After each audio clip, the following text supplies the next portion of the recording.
Shalom, selamat pagi Bapak Ibu yang terkasih dalam nama Tuhan kita Yesus Kristus. Hari ini, Minggu 19 September 2021, kita akan beribadah dilayani oleh Bapak Pendeta Theodorus Sulemnoya dengan tema Menyambut dan Bukan Disambut. Ada beberapa warta lisan yang akan kami sampaikan.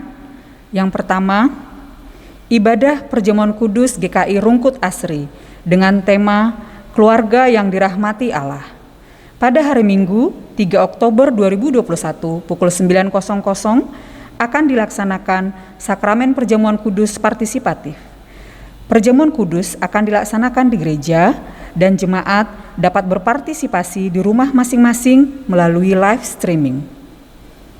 Anggota jemaat dan simpatisan yang telah mengaku percaya atau sidi dan tidak berada di bawah pengembalaan khusus diundang untuk mengikuti perjamuan kudus secara partisipatif.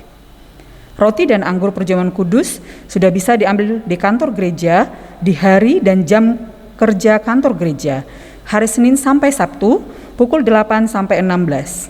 Tuhan Yesus memberkati. Yang kedua, majalah berkat. Telah terbit majalah berkat edisi September 2021. Bagi jemaat yang berminat, dapat mengambil di kantor gereja pada hari dan jam kerja. Demikian warta lisan yang dapat kami sampaikan. Sebelum kita memulai ibadah kita pada pagi hari ini, mari kita mengambil saat hening.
Kebaktian ini berlangsung di dalam nama Bapa, Anak, dan Roh Kudus.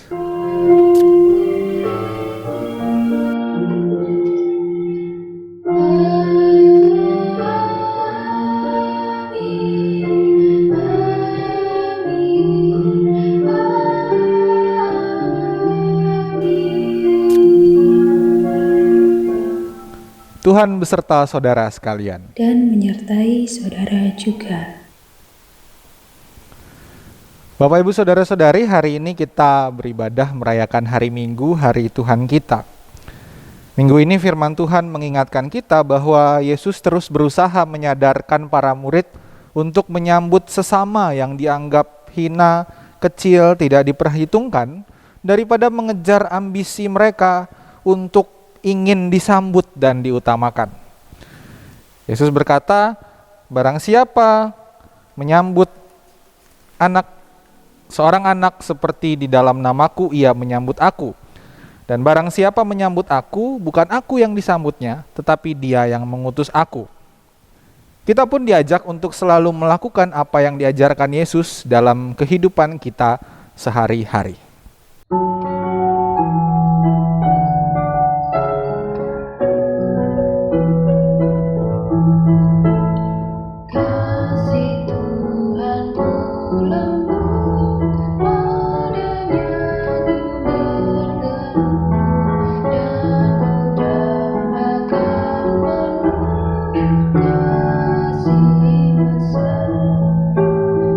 Yesus datang di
Mari kita berdoa mengaku dosa kita.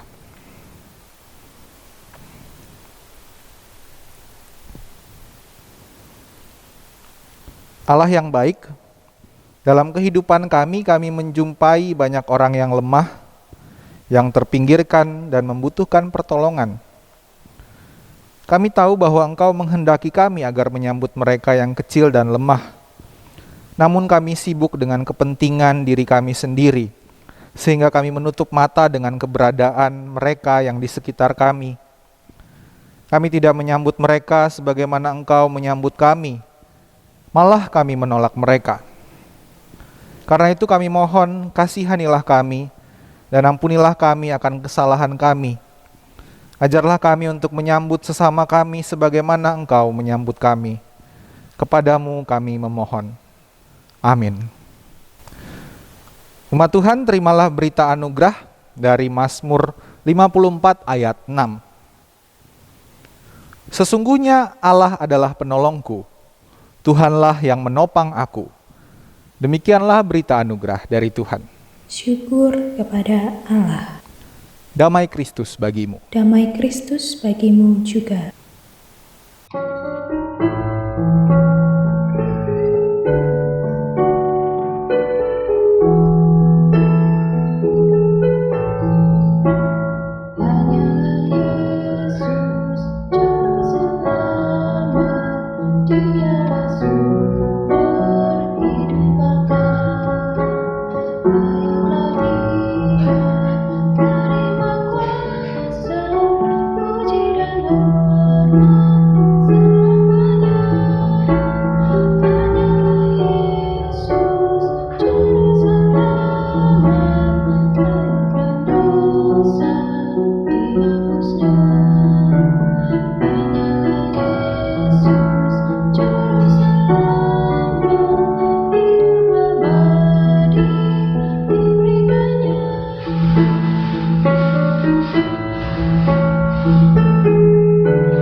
Mari berdoa.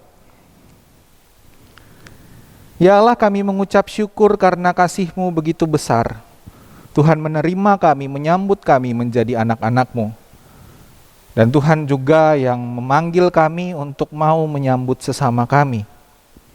Saat ini Tuhan, kami juga mau menyambut firman-Mu. Firman Tuhan yang terus mengajar kami untuk mau menerima mereka, menyambut mereka, dan menyatakan kasih Allah bagi sesama kami. Karena itu tolonglah kami agar kami dapat memahami firman Tuhan, memeliharanya dalam hati kami, lalu melakukannya dalam hidup kami sehari-hari. Berfirmanlah ya Allah, karena kami siap mendengarkan firman-Mu. Amin.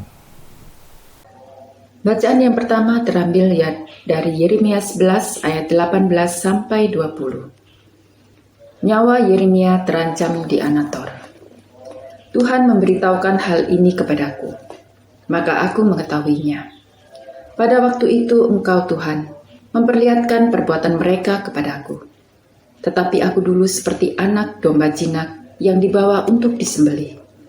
Aku tidak tahu bahwa mereka mengadakan persepakatan jahat terhadap aku. Marilah kita binasakan pohon ini dengan buah-buahnya. Marilah kita melenyapkannya dari negeri orang-orang yang hidup, sehingga namanya tidak diingat orang lagi.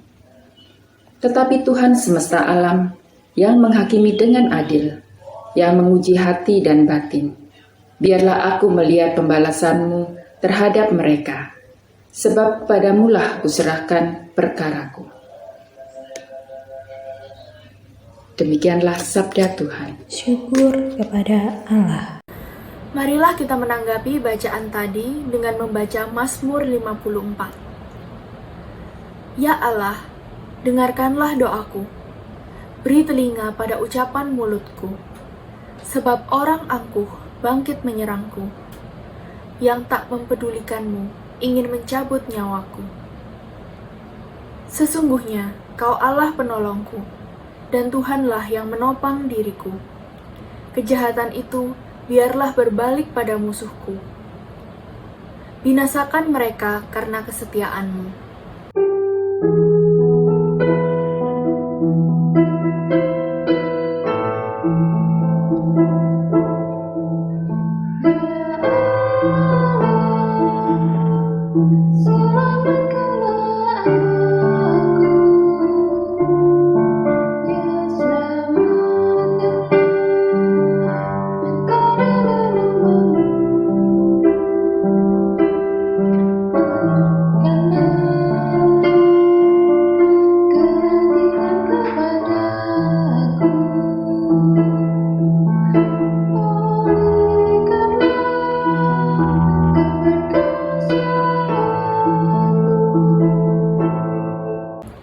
Dengan rela hatiku, kan ku persembahkan korban, dan bersyukur karena nama-Mu ya Tuhan.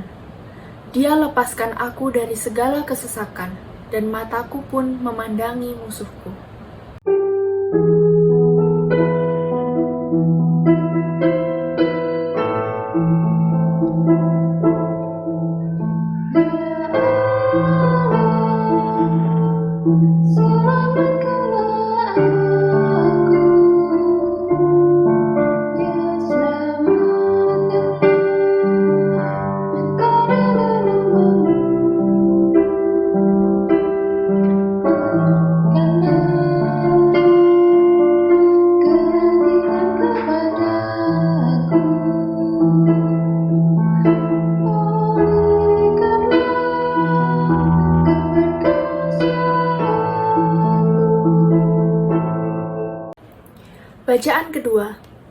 Bacaan kedua diambil dari Yakobus 3 ayat yang ke-13. Siapakah di antara kamu yang bijak dan berbudi? Baiklah ia dengan cara hidup yang baik menyatakan perbuatannya oleh hikmat yang lahir dari kelemah lembutan. Jika kamu menaruh perasaan iri hati dan kamu mementingkan diri sendiri, janganlah kamu memegahkan diri dan janganlah berdusta melawan kebenaran. Itu bukanlah hikmat yang datang dari atas, tetapi dari dunia, dari nafsu manusia, dari setan-setan. Sebab di mana ada iri hati dan mementingkan diri sendiri, di situ ada kekacauan dan segala macam perbuatan jahat. Tetapi hikmat yang dari atas adalah pertama murni, selanjutnya pendamai, peramah, penurut, penuh belas kasihan dan buah-buah yang baik, tidak memihak dan tidak munafik, dan buah yang terdiri dari kebenaran ditaburkan dalam damai untuk mereka yang mengadakan damai. Dari manakah datangnya sengketa dan pertengkaran di antara kamu? Bukankah datangnya dari hawa nafsumu yang saling berjuang di dalam tubuhmu? Kamu mengingini sesuatu, tetapi kamu tidak memperolehnya. Lalu kamu membunuh. Kamu iri hati, tetapi kamu tidak mencapai tujuanmu. Lalu kamu bertengkar dan kamu berkelahi. Kamu tidak memperoleh apa-apa karena kamu tidak berdoa. Atau kamu berdoa juga, tetapi kamu tidak menerima apa-apa, karena kamu salah berdoa. Sebab yang kamu minta itu hendak kamu habiskan untuk memuaskan hawa nafsumu. Dilanjutkan ayat yang ke-7 dan 8. Karena itu tunduklah kepada Allah dan lawanlah iblis, maka ia akan lari daripadamu. Mendekatlah kepada Allah, dan ia akan mendekat kepadamu. Tahirkanlah tanganmu, hai kamu orang-orang berdosa, dan sucikanlah hatimu, hai kamu yang mendua hati. Demikianlah sabda Tuhan. Syukur kepada Allah. Injil Yesus Kristus menurut Markus, pasal 9 ayat 30.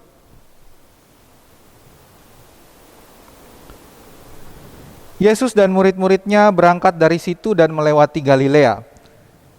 Dan Yesus tidak mau hal itu diketahui orang, sebab ia sedang mengajar murid-muridnya. Ia berkata kepada mereka, Anak Manusia akan diserahkan ke dalam tangan manusia, dan mereka akan membunuh dia, dan 3 hari sesudah ia dibunuh, ia akan bangkit. Mereka tidak mengerti perkataan itu, namun segan menanyakannya kepadanya. Kemudian tibalah Yesus dan murid-muridnya di Kapernaum. Ketika Yesus sudah di rumah, ia bertanya kepada murid-muridnya, "Apa yang kamu perbincangkan tadi di tengah jalan?" Tetapi mereka diam, sebab di tengah jalan tadi mereka mempertentangkan siapa yang terbesar di antara mereka. Lalu Yesus duduk dan memanggil ke-12 murid itu. Katanya kepada mereka, "Jika seseorang ingin menjadi yang terdahulu, hendaklah ia menjadi yang terakhir dari semuanya dan pelayan dari semuanya." Maka Yesus mengambil seorang anak kecil dan menempatkannya di tengah-tengah mereka. Kemudian ia memeluk anak itu dan berkata kepada mereka, "Barang siapa menyambut seorang anak seperti ini dalam namaku, ia menyambut aku.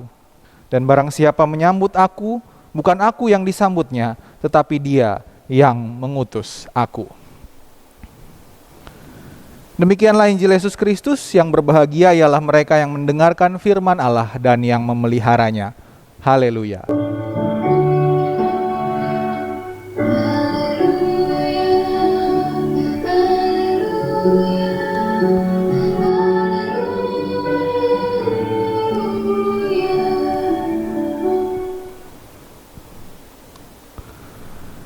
Selamat hari Minggu Bapak Ibu Saudara-saudari sekalian. Pasti sudah pada kangen ya untuk ibadah onsite, ibadah tatap muka. Ya, semoga dalam waktu dekat ini, karena sudah mulai ada wacana Kota Surabaya juga statusnya sudah menurun. Banyak di antara kita yang sudah divaksin juga. Semoga ke depannya kita bisa ibadah tatap muka, karena saya percaya pasti pada kangen ibadah onsite, ibadah tatap muka. Nah, salah satu yang bikin saya kangen adalah suasananya. Suasana ada banyak orang, apalagi kalau ada anak-anak, wah rame pasti. Entah kalau mereka sudah selesai sekolah minggu gitu kan, wah lari sana lari sini, ada yang nangis. Ya walaupun kebanyakan di ruang ibu dan anak gitu, tapi ada aja gitu yang kadang-kadang tahu-tahu nangis. Itu yang bikin seru sebenarnya. Ya sekarang mungkin Bapak Ibu Saudara-saudari di rumah juga merasakan itu, lagi ibadah tahu-tahu anaknya nangis gitu kan, karena di rumah kita bareng sama anak-anak. Nah, tapi itulah anak-anak. Dan sayangnya kadang-kadang anak-anak dianggap mengganggu ibadah orang tuanya. Ya memang sih kadang-kadang bikin buyar konsentrasi, tapi ya begitulah anak-anak. Sayangnya mereka dianggap mengganggu. Akhirnya kadang-kadang anak juga tersingkir dari gereja. Nah, bersyukurlah ada teman-teman guru sekolah minggu yang telaten ngurusin anak-anak, sehingga anak-anak ini tidak akhirnya benar-benar tersingkir dari gereja, tetapi mereka punya wadah. Mereka juga diperhatikan. Nah, minggu ini kita melihat bagaimana Yesus merangkul, dia memeluk seorang anak yang biasanya disingkirkan oleh orang dewasa. Lalu dia berkata kepada murid-muridnya dalam Markus 9 ayat 37 tadi, "Barang siapa menyambut seorang anak ini dalam namaku, ia menyambut aku. Dan barang siapa menyambut aku, bukan aku yang disambutnya, tetapi dia yang mengutus aku." Bapak Ibu Saudara-saudari, pesan Yesus di sini jelas. Yesus tidak bilang sambutlah anak ini karena itu merupakan tindakan yang baik. Itu merupakan tindakan yang benar untuk dilakukan. Itu merupakan tindakan yang etis. Bukan. Yesus tidak menyuruh menyambut anak ini karena itu baik. Tetapi Yesus bilang di situ jelas, kalau kamu menyambut anak ini, kamu menyambut Allah. Kalau kamu menerima anak-anak, maka kamu menerima Allah. Kalau kamu ingin melihat seperti apa rupa Allah yang sebenarnya, kalau kamu ingin menemukan Allah yang tersembunyi di antara kamu, kalau kamu ingin tahu tentang hakikat sejati dari keagungan ilahi, sambutlah anak ini. Dan kamu akan menyambut Allah sendiri.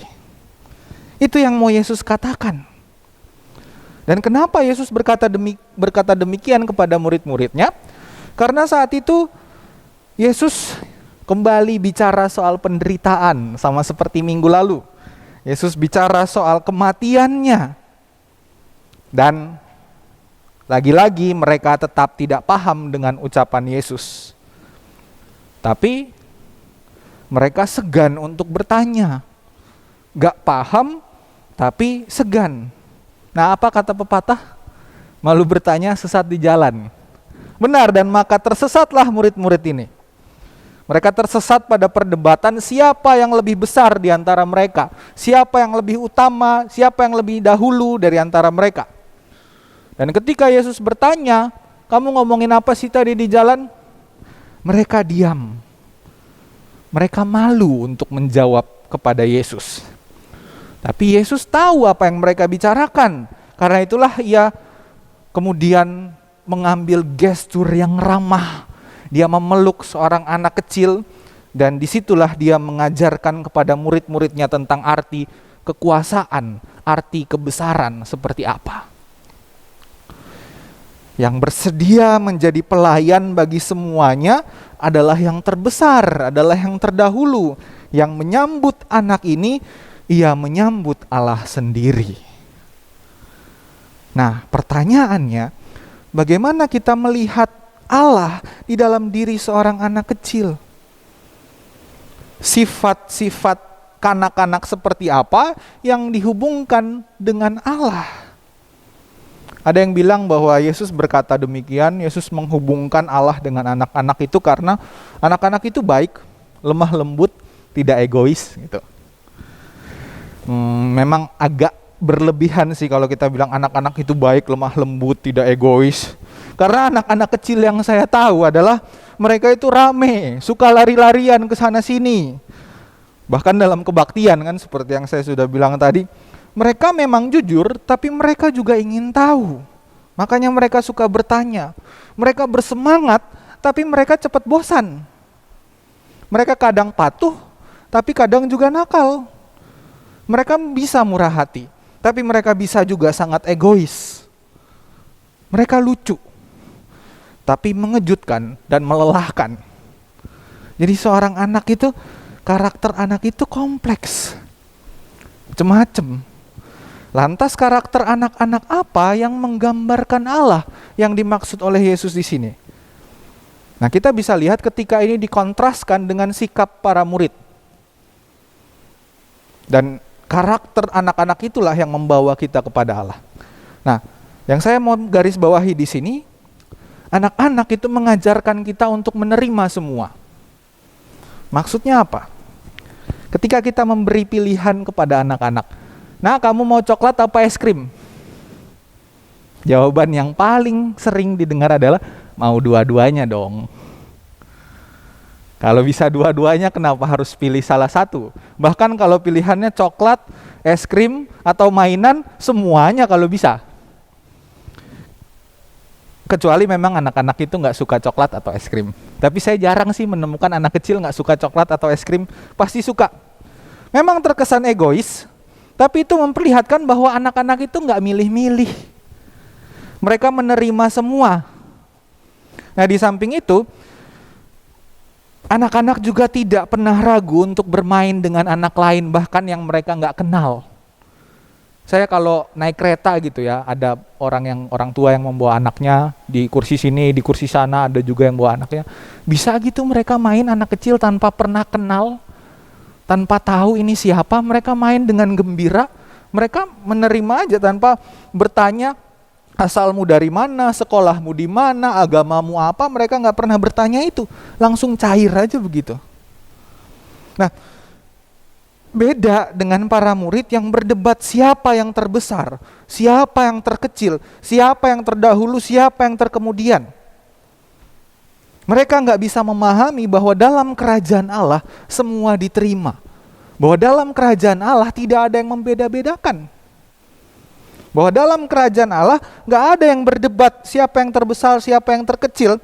Tidak ada tempat spesial, tempat pertama, kedua, ketiga, dan seterusnya, itu nggak ada. Mereka berebutan tempat pertama, berebutan urutan pertama yang terbaik, yang terkuat, yang terdahulu. Tapi Yesus mau bilang, gak usah berebutan. Kasih Allah itu melimpah dan diberikan untuk semua. Semua diterima dalam kasih dan rahmat Allah. Dan itulah yang digambarkan oleh seorang anak. Dia menerima semua tanpa milih-milih, tanpa mau mana yang lebih utama, mana yang lebih terkebelakang, enggak. Nah, di samping itu anak-anak juga memperlihatkan bagaimana kuasa Allah yang sesungguhnya. Dan ini yang paling radikal, Bapak Ibu Saudara-saudara. Anak-anak adalah gambaran kerapuhan. Mereka adalah pihak-pihak yang lemah, yang selalu dipinggirkan, bahkan sering diabaikan. Dan begitulah Allah kita. Allah yang menyatakan dirinya di dalam Yesus Kristus.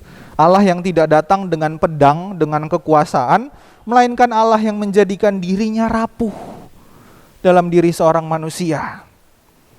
Allah yang merendah, Allah yang menghamba bagi yang lain, Allah yang menjadi lemah dalam diri seorang bayi. Allah yang turut menderita, turut berbela rasa dengan penderitaan dunia, dengan penderitaan umatnya. Allah yang mau memberi dirinya untuk mengerjakan kebaikan. Allah yang mengorbankan dirinya untuk keselamatan dunia ini. Berbeda dengan para murid yang mengincar kekuasaan, mencari tempat pertama. Di sini Yesus menggambarkan Allah sebagai anak kecil yang rapuh, yang lemah dan terpinggirkan. Jadi jika kita mau melihat Allah, lihatlah anak-anak yang lemah dan rapuh itu. Lihatlah anak-anak kita di rumah yang tidur. Kita bisa melihat bagaimana mereka sangat rapuh. Mereka ringkih, mereka butuh pertolongan kita, mereka butuh perlindungan kita. Mereka bergantung sepenuhnya kepada kita, orang-orang dewasa. Lihatlah anak-anak yang di pinggir jalan yang putus sekolah. Lihatlah anak-anak yang dibuang oleh orang tuanya, yang bahkan belum tidak kenal siapa orang tuanya karena orang tuanya merasa malu. Anaknya dibuang. Lihatlah anak-anak yang menjadi korban perang, anak-anak yang menjadi korban bencana alam. Lihatlah anak-anak yang menjadi yatim piatu karena bapak dan ibunya meninggal akibat COVID. Lihatlah anak-anak yang sangat bergantung pada pertolongan orang dewasa. Lihatlah mereka yang paling lemah, yang paling tidak berdaya, paling hina dan terpinggirkan. Disitulah kita melihat Allah.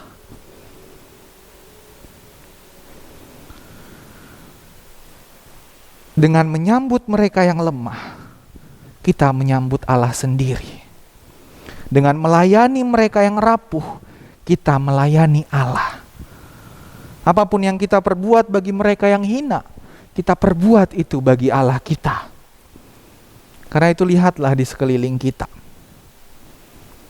Mereka yang membutuhkan pertolongan, mereka yang sangat bergantung pada kemurahan hati orang lain. Mereka yang lemah, mereka yang hina, mereka yang terpinggirkan. Sambutlah mereka. Terimalah mereka. Layanilah mereka. Dan saat itu juga kita sedang menyambut dan melayani Allah sendiri. Tuhan menyertai kita. Amin.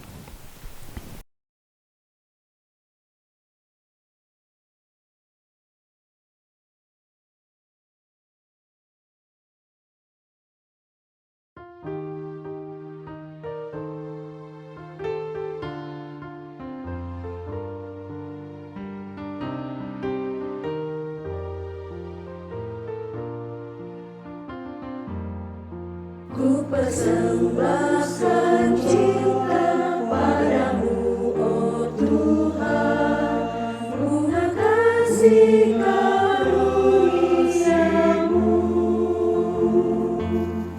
Di jalan yang panjang, kau pimpin langkahku, kau bawa selamat sentosa. Persembahkan korban padamu, oh Tuhan,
Marilah kita bersama dengan umat Allah pada masa lalu, masa kini, dan masa depan, mengingat janji baptisan kita dengan mengikrarkan pengakuan iman rasuli.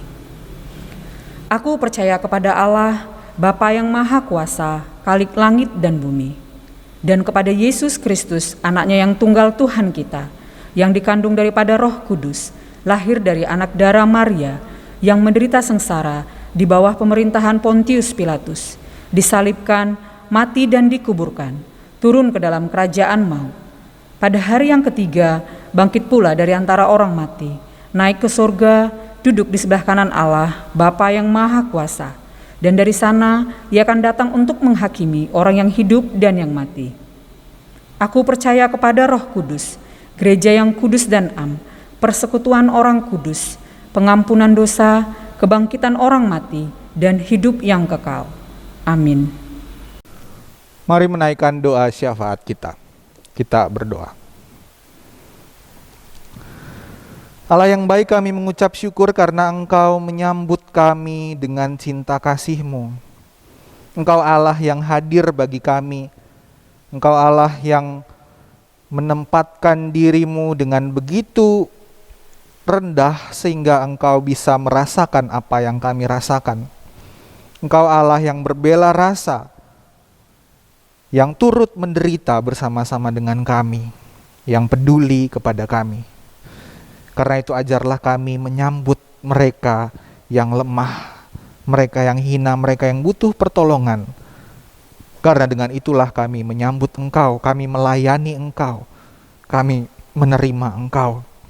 Karena itu saat ini kami juga mau berbela rasa, kami mau berbagi suka dan duka, kami mau peduli kepada sesama kami, terutama mereka yang lemah, yang sakit, yang terbaring karena perawatan dan pemulihan, baik di rumah sakit, di rumah, mereka yang terinfeksi COVID, yang saat ini harus isolasi mandiri ataupun dirawat di rumah sakit.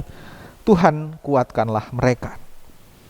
Tuhan menghibur mereka, sehingga mereka dapat merasakan kasih Allah dan terus bersyukur. Biarlah kami juga menjadi sahabat bagi mereka, yang selalu ada bagi mereka, sehingga mereka tidak merasakan bahwa mereka ditinggal sendiri. Mereka punya sahabat untuk berbagi suka dan duka. Yang berdoa juga bagi rekan-rekan kami yang terdampak oleh pandemi COVID ini, baik secara ekonomi, sosial, secara psikologis. Biarlah mereka memahami bahwa Tuhan hadir. Biarlah mereka merasakan bahwa Tuhan menjadi teman bagi mereka. Mereka tidak pernah ditinggalkan sendiri. Melalui kehadiran kami sebagai sesama, sebagai sahabat, sebagai rekan yang terus menopang. Kami berdoa juga bagi situasi, kondisi pandemi saat ini yang tengah ditanggulangi oleh pemerintah kami. Kami berdoa bagi pemerintah kami berdoa bagi bangsa Indonesia dalam segala krisis yang dihadapi. Bukan hanya pandemi COVID, tetapi juga berbagai krisis yang lainnya ya Tuhan. Tolonglah pemerintah kami agar mereka dapat bersikap dan bertindak bijaksana, mengambil keputusan dengan arif untuk kebaikan bangsa ini. Ajarlah kami sebagai bagian dari negara ini, sebagai warga masyarakat juga untuk melakukan segala sesuatu yang baik, berkontribusi untuk kebaikan negara kami ya Tuhan.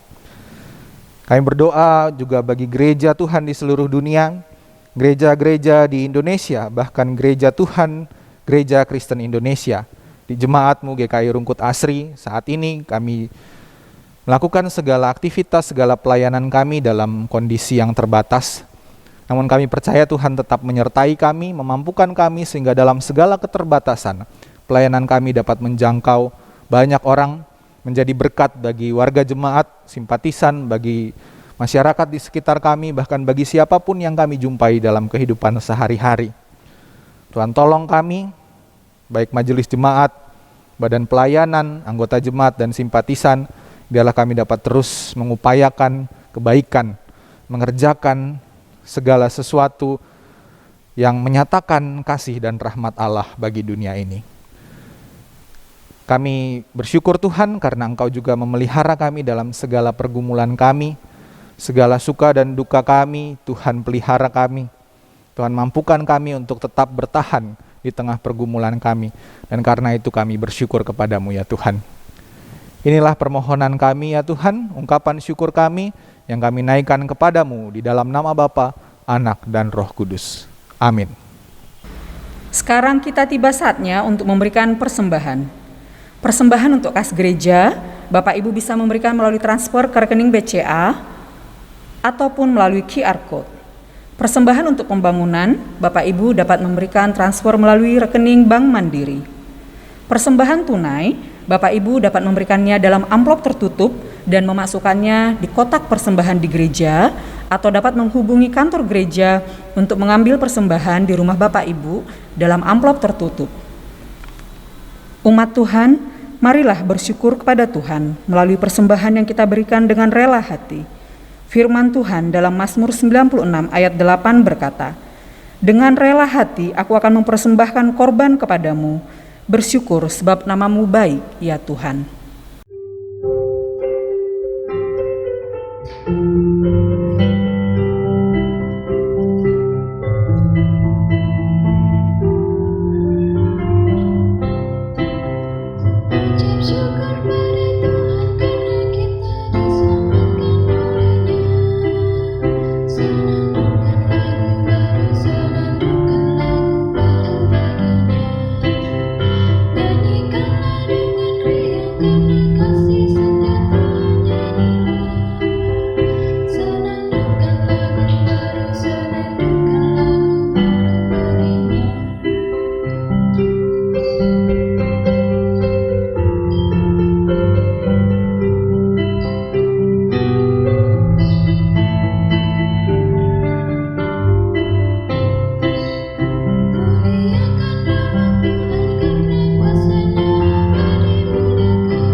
Mari kita bawa persembahan kita di dalam doa.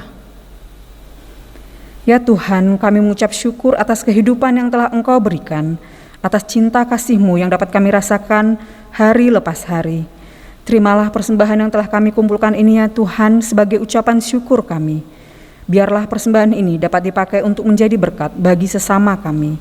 Majelis jemaat yang mengelola persembahan ini, kiranya Tuhan berikan hikmat agar dapat mengolahnya dengan bijak untuk menyatakan karya keselamatan-Mu di dunia. Dalam nama Yesus Kristus kami berdoa. Amin.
Saudara, arahkanlah hatimu kepada Tuhan. Kami mengarahkan hati kami kepada Tuhan. Jadilah saksi Kristus. Syukur kepada Allah. Terpujilah Allah Bapa, Anak, dan Roh Kudus, yang tidak pernah memisahkan kita dari kasih-Nya sekarang dan selamanya. Kini terimalah berkat Tuhan dan jadilah berkat. Kiranya akan selalu ada uang di saku kita, tanda pemeliharaan Allah. Kiranya akan selalu ada karya bagi tangan kita untuk kita kerjakan. Kiranya sinar mentari selalu menerobos jendela dan menghangatkan seisi rumah kita, serta tetes hujan membasahi atap rumah kita. Kiranya akan selalu ada tangan seorang sahabat yang menggenggam kita dan tangan seorang asing yang kita genggam. Kiranya Allah Tritunggal Maha Kudus, Bapa, Anak, dan Roh Kudus menyempurnakan iman, harapan, dan kasih kita hari ini sampai selama-lamanya.